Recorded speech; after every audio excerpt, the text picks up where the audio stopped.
요한복음 10장 1절부터 6절입니다. 찾으셨으면 제가 봉독해 올리겠습니다. 내가 진실로 진실로 너희에게 이르노니 문을 통하여 양의 우리에 들어가지 아니하고 다른 데로 넘어가는 자는 절도며 강도요 문으로 들어가는 이는 양의 목자라. 문지기는 그를 위하여 문을 열고 양은 그의 음성을 듣나니 그가 자기 양의 이름을 각각 불러 인도하여 내느니라. 자기 양을 다 내놓은 후에 앞서가면 양들이 그의 음성을 아는 고로 따라오되 타인의 음성을 알지 못하는 고로 타인을 따르지 아니하고 도리어 도망하느니라. 예수께서 이 비유로 그들에게 말씀하셨으나 그들은 그가 하신 말씀이 무엇인지 알지 못하니라. 아멘. 자, 요한복음 19번째 시간입니다. 선한 목자라는 제목으로 오늘 말씀을 보도록 하겠습니다.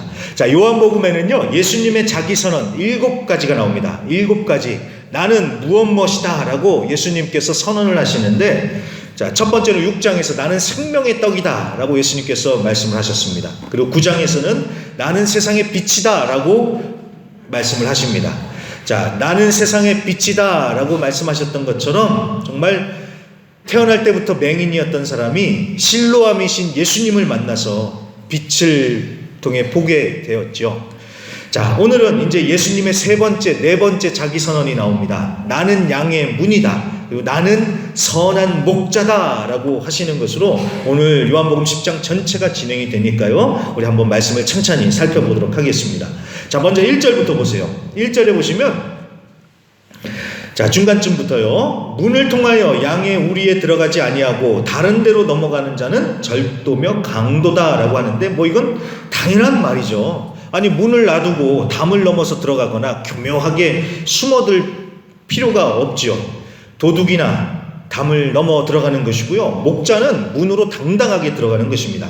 자, 2절도 같은 얘기고요. 이제 3절 말씀에 보면은 문지기가 문을 열면 양들이 나온대요. 그런데 양들은 목자의 음성을 듣는다라고 합니다. 그래서 4절, 5절 양들은 목자의 음성을 듣고 따라가는데 이 양들은 타인의 음성을 알지 못해서 오히려 타인이 부르면 도망간다 이렇게 말씀을 합니다. 자, 그렇게 해서 이 비유가 끝이 나고 있는데 뭐 전혀 어려울 게 없는 비유입니다. 목자가 문으로 들어가서 양들을 이끌어내는데 양들은 목자의 음성을 듣고 따라가는구나. 이게 아주 이렇게 쉬운 얘기가 오늘 이 비유의 내용입니다. 너무나도 쉽고 뭐 아주 상식적이고 단순한 얘기죠. 자, 그렇다고 해서 이 비유가 이렇게 쉽고 단순하다고 해서 영적인 의미조차 그렇게 단순하냐? 그렇지 않습니다. 굉장히 심오한 의미가 담겨 있으니까요. 그걸 한번 보도록 하겠습니다.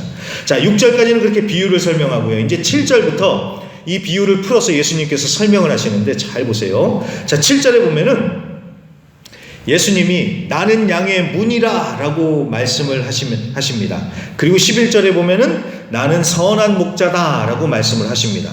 뭐 예수님이 선한 목자다 라고 하는 것은 뭐 충분히 이해가 되겠는데 어떻게 양의 문이 될까? 자, 여러분 이거는요 그림 하나면 대번에 이해가 되실 겁니다. 그림 좀 띄워주세요.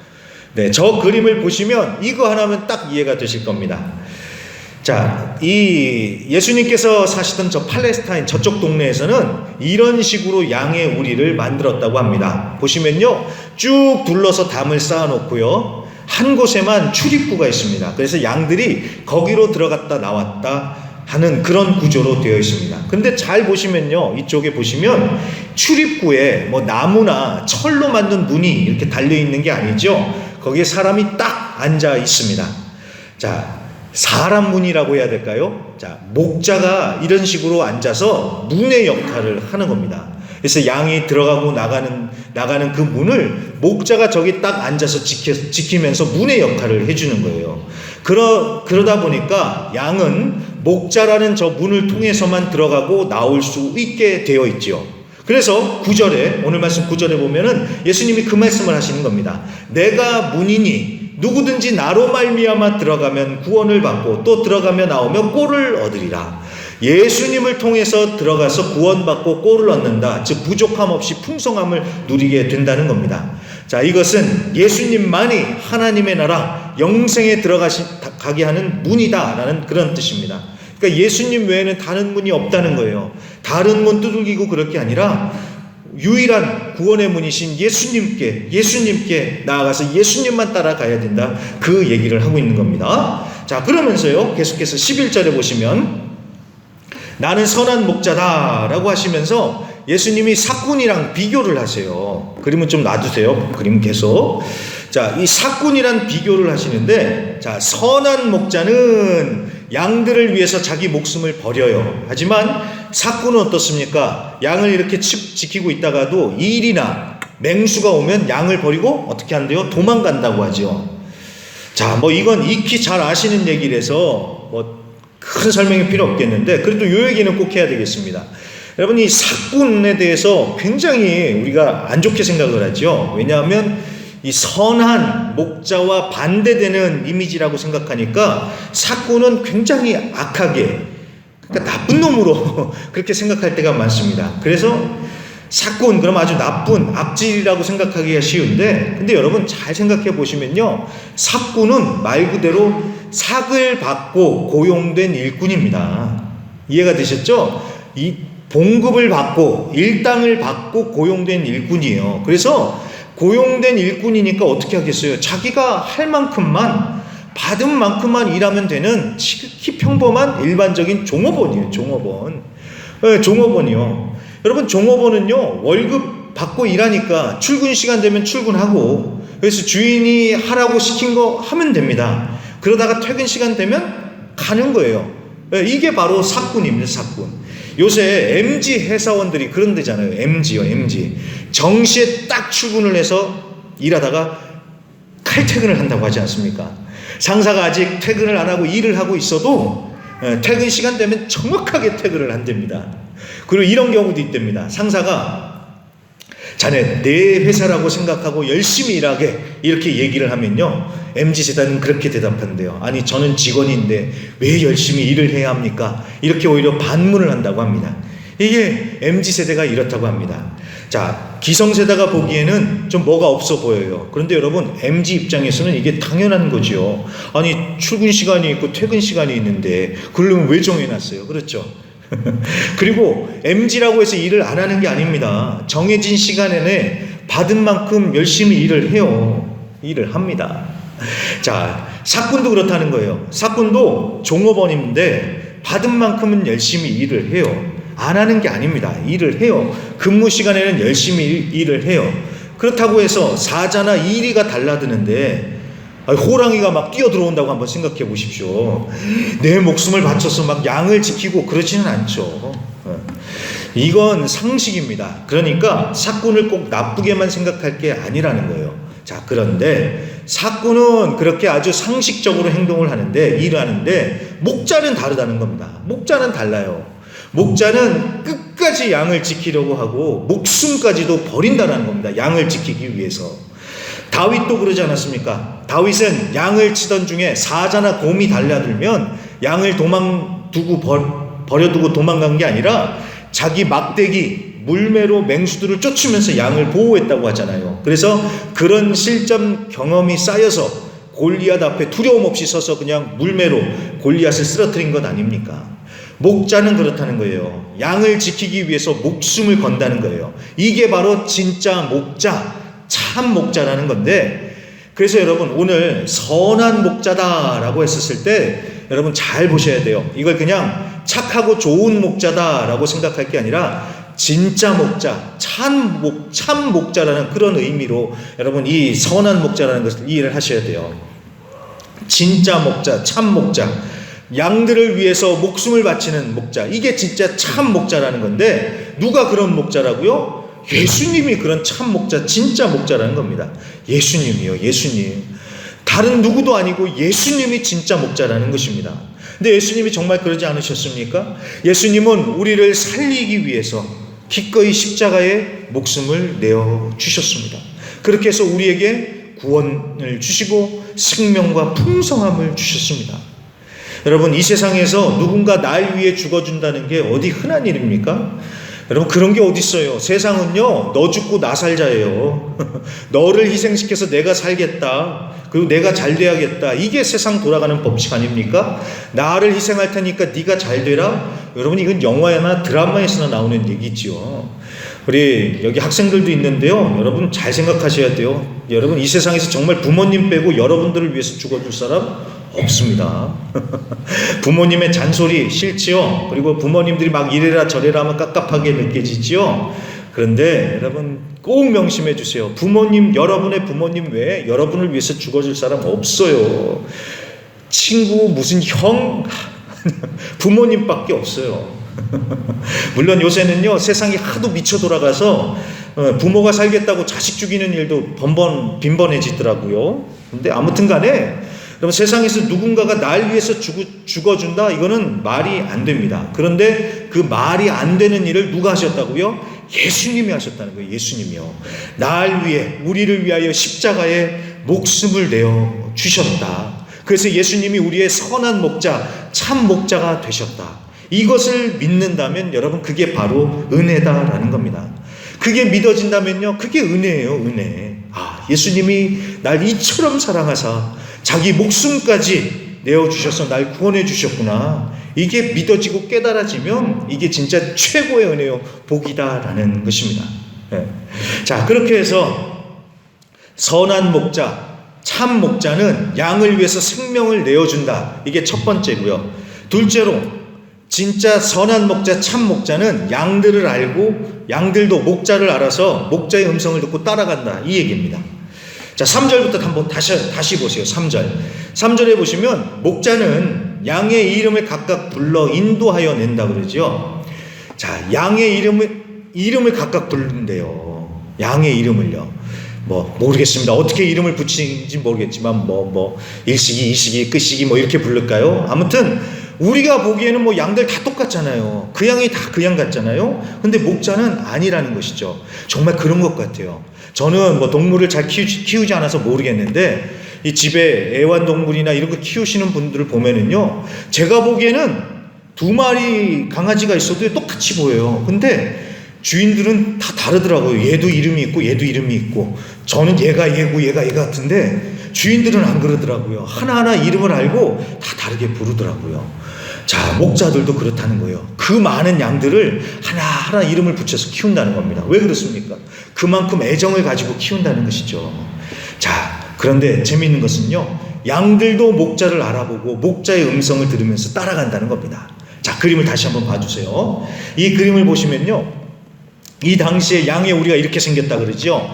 자, 이거는 이 당시에 누구 개인의 소유가 아니라 마을에서 공동으로 사용하는 경우가 흔했다고 합니다. 그 말이 무슨 말이냐? 밤이 되면, 해가 떨어지면 이 양의 이 우리에 동네 양들이 다 들어간다는 거예요.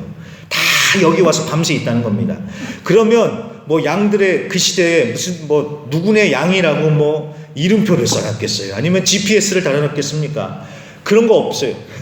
근데 그럴 필요가 없다고 합니다. 그냥 아침이 돼서 목자들이 와가지고요, 들어가서 자기 양들을 이렇게 부르잖아요. 그러면 기가 막히게 양들이 그 음성을 듣고 자기 목자를 따라간답니다. 그래서 누구네 집 양이라고 구분할 필요가 없답니다. 자, 그리고 5절 말씀해 보시면요, 타인의 음성은 알지 못해서 불러도 안 가고 도망간다 그러죠. 근데 정말 그렇다고 합니다. 실제로 동물학자들이 실험을 하나를 했대요. 어떤 실험을 했냐면은, 성대모사를 잘하는 사람을 불러다가요, 어느 양 무리의 주인의 옷을 딱 입혔대요. 그러니까 그 옷에 주인의 채찍까지 다 있겠죠. 그래 놓고서 그 양들한테 가서 주인의 목소리하고 비슷하게 내게 해서 양들을 불렀답니다. 그런데 신기하게도요, 양들이 한 마리도 안 따라갔다고 합니다. 주인의 모습 비슷하게 해놓고 목소리도 주인처럼 했는데 안 따라가더래요. 자, 이게 이렇게 되는 이유는요, 여러분, 양의 특성 때문에 그렇다고 합니다. 여러분, 양은요, 눈이 안 좋은 것을 넘어서서 진짜 눈에 뵈는 게 없는 동물이래요. 시력이 보통 마이너스 10이라고 합니다. 마이너스 10이요. 그래서 양은 1m, 2m 앞에 있는 것도 제대로 못 본다고 합니다. 그래서 눈은 너무 안 좋은데 대신에 귀가 발달을 해서 청력이 그렇게 좋다고 합니다. 그래서 양이 이렇게 움직일 때는요, 뭘 보고 움직이는 게 아니라 귀로 듣고 움직이는 것이다 라고 그렇게 얘기를 합니다. 그래서 양한테는 듣는 게 뭐겠어요? 이게 생명줄인 거예요.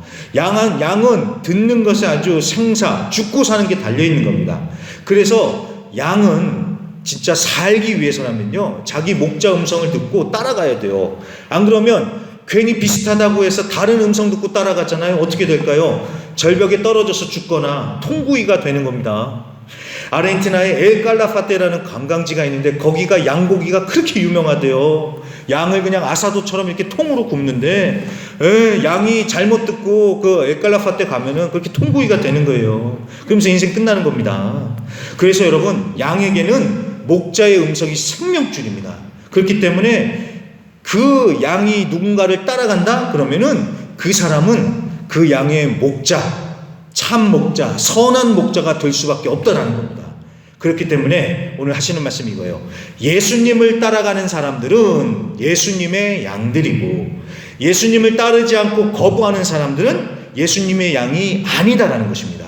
자, 이게 바로 오늘 10장 22절부터 나오는 얘기가 바로 그겁니다. 22절부터 보세요. 22절에 보면 때는 수전절이라고 합니다. 그러니까 1절부터 20절까지 일은 그 전에 있었던 일, 한 3개월 정도 전에 있었던 얘기고요. 그래서 3개월 정도 지난 수전절에 이 22절부터 이야기가 펼쳐지는데, 자, 수전절 간단히 설명합니다. 수전절은 전을 닦은 절기라고 이해를 하시면 돼요. 전을 닦은 절기, 뭐 동그랑땡 뭐 무슨 전 이런 전이 아니라 성전이요. 성전을 닦을 수 해서 닦았다는 뜻입니다. 그래서 무슨 뜻이냐면, 한때 역사적으로 봤었을 적에 예루살렘 성전이 이방인들에 의해서 우상 숭배로 더럽혀진 적이 있었습니다. 그때 이에 격분한 유대인들이 들고 일어나서요, 막 독립투사들처럼 일어나서 투쟁을 하고 저항을 해서 마침내 성전을 회복을 합니다. 수복을 합니다. 그리고 정결하게 성전을 깨끗하게 한 뒤에 하나님께 봉헌을 하게 됐습니다. 그걸 기념을 해서 이제 수전절을 지키게 됐는데, 자, 이 수전절을 지키러 예수님이 이제 성전으로 가신 거예요. 그때 24절, 유대인들이 예수님을 이렇게 삥 둘러싸고 물어봅니다. 당신이 언제까지 우리의 마음을 의혹하게 하려고 하냐? 그리스도면 밝히 말해라. 이렇게 물어보는 게 아니라 닥달을 하는 것이죠. 무슨 얘기입니까? 네가 그리스도고 메시아면 그렇다고 말해라. 헷갈리게 하지 말고 기명기고 아니면 아니라고 분명하게 말해라. 지금 이 얘기를 하는 겁니다.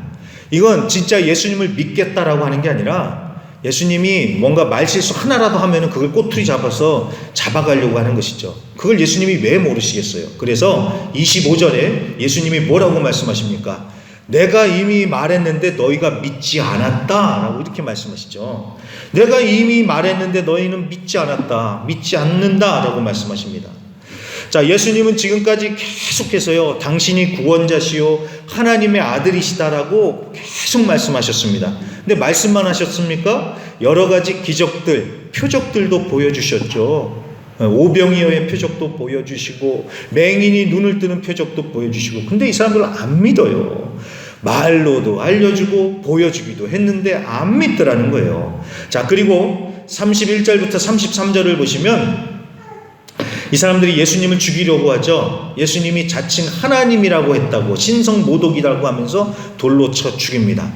아니, 예수님이 하나님 맞는데 진실을 말하는데도 안 믿더라는 거예요. 다행히도 아직 때가 아니라서 예수님은 그 돌로 맞을 상황을 모면하시고 떠나시는데, 여러분 42절을 보세요. 여기 보면 굉장히 흥미로운 말씀이 나옵니다. 자, 성전에 있던 유대인들은 예수님을 안 믿고 돌로 쳐 죽이려고 했습니다. 그런데 요단강에 있었던 많은 사람들은 예수님을 믿었다라고 하죠. 자, 무슨 얘기입니까? 예수님이 똑같이 전해주고 보여주고 했는데 어떤 사람들은 믿는가 하면 어떤 사람들은 안 믿더라는 거예요. 자, 왜 누구는 믿고 누구는 안 믿을까요? 26절, 27절. 왜 안 믿을까요? 예수님의 양이 아니니까 안 믿는 거예요. 그 예수님의 양이면 예수님을 알고 따른다라는 것이죠. 예수님의 양이 아니니까. 아니, 양들도 자기 목자의 음성을 들으면 알고 따라가는데, 아무리 소리를 지르고 부르고 와라 와라 해도 반응이 없고 따라오지 않으니까 너희는 내 양이 아니다. 지금 이 말씀을 하시는 겁니다. 너희는 내 양이 아니라서 그렇다. 내 양이 아니라서 그렇다. 여러분, 예수님을 목자라고 믿는다면 예수님의 음성을 듣고 따라가야죠. 그렇죠. 근데 너희는 내 양이 아니다. 근데 여러분, 저는 이 말씀을 보면서요, 처음엔 굉장히 무섭다는 생각이 들었습니다. 너희는 내 양이 아니다. 하나님의 양이 아니라는 것부터 무섭다는 생각이 들었는데, 제가 이 말씀을 묵상을 해보면서요, 도대체 예수님이 무슨 마음으로 이런 말씀을 하셨을까? 처음부터 너는 내 양, 너는 내 양, 너는 내 양이 아니다, 이렇게 갈라놓으셨을까? 여러분, 예수님이 처음부터 그런 걸 다 골라내셨겠어요? 아니죠. 이제라도 예수님의 음성을 듣고 따라와서 예수님의 양이 되라는 거지요. 이제라도 예수님의 양이 되라. 예수님의 양이 되라. 자, 이건 우리도 마찬가지입니다. 우리도 막 선하신 목자라고 찬양만 할 게 아니라 목자이신 예수님의 음성을 듣고 따라가는 주님의 양들이 되어야 합니다. 여러분, 이거는요, 해도 되고 안 돼도 되는 옵션이 아닙니다. 이건 생존의 문제입니다. 좀 전에도 말씀드렸듯이 양이 목자가 아닌 다른 음성을 듣고 따라가다가는 통구이가 되든지 엉뚱한 데로 가서 죽는 거예요. 목자의 음성만 듣고 따라가야지 사는 겁니다. 우리도 마찬가지입니다. 지금 이 시대에 얼마나 많은 소리, 음성, 소음들 얼마나 많습니까? 아무 소리나 듣고 혹해서 따라가다가는 죽는 겁니다. 망하는 것입니다. 우리가 들린다고 해서 다 들을 게 아니라 정말 예수님의 음성인지 잘 구분하면서 예수님의 음성만 듣고 따라가야 됩니다. 그러려면 어떻게 해야 됩니까? 예수님을 알아야 돼요. 예수님을 알아야 돼요. 이건 결국 관계입니다. 관계. 친해야지 그 목소리만 들어도 알고 따라가는 것 아니겠습니까?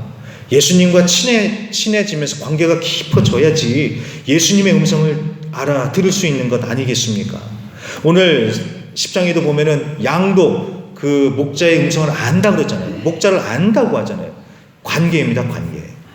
여러분, 예배를 드리고요, 말씀을 묵상하고 기도하고, 여러분, 이런 건 그냥 억지로 해야 되는 게 아니라 주님과 친해지기 위한 관계의 시간입니다. 관계가 깊어지는 시간입니다. 이 시간을 정말 소중히 여기시면서요, 주님과 친해지시길 바랍니다. 그리고 여러분, 주님의 음성이 맞다 싶으면요, 이해가 안 돼도 따라가십시오. 순종하십시오. 이 양들이요, 지네들이 다 이해가 돼서 수긍이 돼서 따라가겠어요. 내 목자가 부르니까 따라가는 것 아니겠습니까? 그러면 목자가 인도해주는 푸른 초장 쉴만한 물가에서 먹고 누리고 은혜 가운데 살게 되는 것 아니겠습니까? 주님의 음성이다 싶으면 이해가 안 돼도 순종하는 거예요. 그러면 됩니다.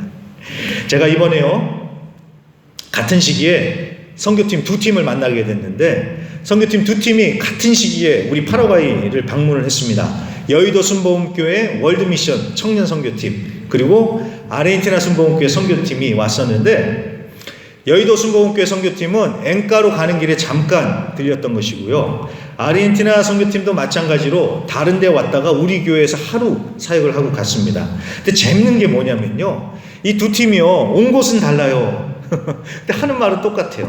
뭐냐면 이 대부분의 이 선교 팀원들이요, 원래 선교 안 오려고 했대요. 선교 안 오려고 그랬대요. 그런데 막상 오니까 이건 하나님의 뜻이었다라는 걸 깨닫게 되더랍니다.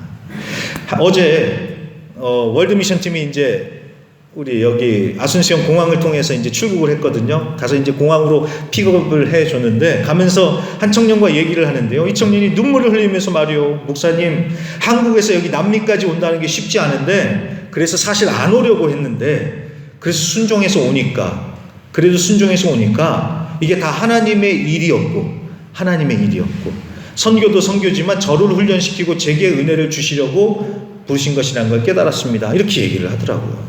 그러면서 그동안 영적으로 침체가 됐는데 이렇게 선교를 와서 영적으로 살아난 것 같다고 그렇게 얘기를 하면서 비행기 타고 떠났습니다. 아르헨티나 선교팀도 마찬가지입니다. 지난주에 아르헨티나 순복음교회 목사님께서 글을 하나 보내주셨어요.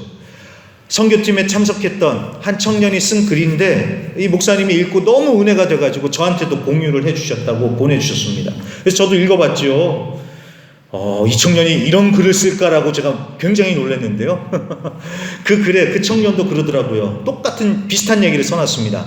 이미 작년에 선교를 갔는데 올해 또 선교를 가야 했나, 그런 생각이 먼저 들더래요.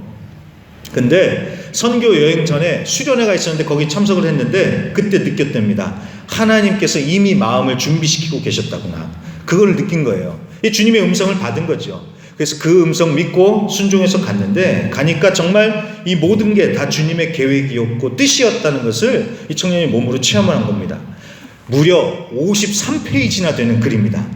와, 그 긴 거를 이 청년이 다 썼는데 그 얘기를 다 할 수는 없고요. 이 글의 마지막 부분만 제가 읽어드리고 마치겠습니다. 이 청년이 이렇게 써놨습니다. 이번 선교는 단순한 여행이 아니었다. 계획하지 않은 순간에 부어주신 은혜, 우연처럼 보였지만 사실은 치밀한 하나님의 인도, 그리고 수많은 얼굴 속에서 확인한 한 영혼의 무게. 나는 알았다. 빛은 어둠 속에서 더 선명하게 빛난다는 것을, 그리고 그 빛은 우리가 아니라 오직 예수님이라는 것을. 이러면서 아주 감동스럽게 그 글을 끝내는데요. 여러분, 이러면 된 것 아니겠습니까? 주님의 음성 듣고 순종해서 갔더니 예수님을 체험했더라. 그래서 영적으로 다시 살아났더라. 그러면 얼마나 큰 복이고 은혜 아니겠습니까? 그래서 여러분 부탁드립니다. 주님의 음성 듣고 따라가면 됩니다. 이해 안 되고 수긍이 안 되더라도요, 주님의 음성이라면 믿고 순종하고 가십시오. 그러면 주님의 풍성한 은혜로 주님께서 우리를 채워주실 줄로 믿습니다. 그래서 이번 한 주간도 살아가실 적에 예수님의 선한 목자, 진짜 목자로 믿고 따르시면서 은혜로 풍성한 승리의 삶을 사시기를 간절히 축복하며 기도합니다.